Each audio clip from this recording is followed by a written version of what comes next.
Hello, Simai, welcome back.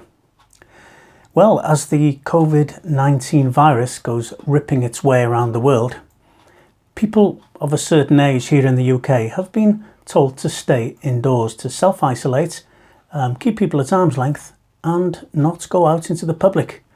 So unfortunately, my out and about videos have been put on hold until the end of this crisis. So I've been trying to confine myself to more sort of indoor activities. Well, I was on Twitter the other day and there was a UK doctor with a large following and he was giving hints and tips on how to stay safe, fit and healthy during this crisis. And one of the tips he gave was to drink kefir. Now, for those of you that don't know what kefir is, here's a quick primer. Kefir is a fermented milk drink brewed from a symbiotic mixture of beneficial bacteria and yeasts. It tastes something like a cross between buttermilk and drinking yogurt, and is chock full of proteins, calcium, phosphorus, vitamin B12, vitamin B2, riboflavin, vitamin D, magnesium, and is a powerful probiotic. Kefir originated in the North Caucasus in Eastern Europe, and the name kefir is said to mean feel-good drink. Probiotic means it boosts your microbiome, which is the community of bacteria and other microorganisms that live in your gut.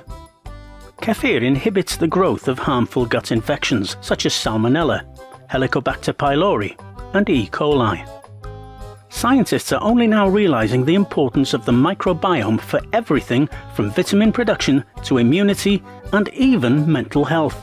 Science has just discovered that serotonin, a neurotransmitter that protects against depression, is created not in your brain, but in your gut, by your microbiome, and then is transported to your brain. Kefir is also hugely beneficial for digestive disorders like IBS, and can be consumed even by those who are lactose intolerant. Now, of course, you can buy kefir in the shops, but making your own is way cheaper and it produces a much more potent product. Homemade kefir has several times the amount of beneficial bacteria and yeasts than the shop-bought stuff. Now, I've been making my own kefir for years and I've developed a very quick, simple and cheap method of producing kefir virtually on tap with as little as 5 minutes work a week. Let me show you how I do it. To start your own brew, you will need a culture of these guys. This collection of jelly-like beads are known as kefir grains. This class of substance is what's known as a SCOBY, which stands for symbiotic culture of bacteria and yeasts. And you can get these from a friend who makes kefir, or you can buy them on eBay or Amazon, and it's even possible to culture your own by using commercial kefir as a starter. So, place your grains in a litre capacity jar. I'm using these grains from a brew I've just poured out of the jar. I usually leave about 1 inch behind in the jar as a starter for the next brew. We now need to fill the jug up with milk. Now, you will hear that the milk has to be full fat organic or goat's milk, etc, etc, and it doesn't. Any milk will do. I use semi-skimmed UHT milk, which is very cheap and lasts virtually forever. I buy them by the trayful. They're about 90p each. I store them in the garage and pull one out each time I need to brew. So, top up your jar with milk, give it a quick mix, and then just leave it at room temperature for 18 to 24 hours to brew.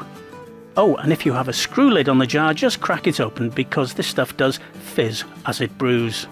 Now you will know when it has brewed, as it will start to separate into curds and whey, which you can see through the jar, like this.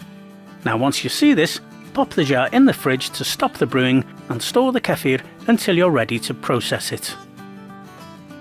When you are ready to process it, take it from the fridge and give it a quick mix. And watch the fizziness doesn't squirt it out of the jar. Yes, this is a fizzy drink. Pour it into a large jug and leave an inch or so in the bottom of the jar to start your next brew with, as I did earlier. Now this is where my method differs to the others.